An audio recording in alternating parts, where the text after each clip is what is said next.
வாயில் படுத்து நோயில் வீழ்ந்தால் காதல் காணல் நீரே.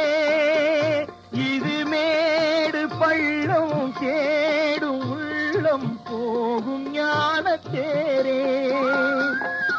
இல்லறம் கேட்டால் துறவறம் பேசும் இதயமே மாறிவிடு.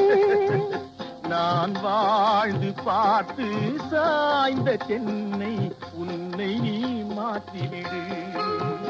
இது கால தேவனின் கலக்கம், இதை காதல் என்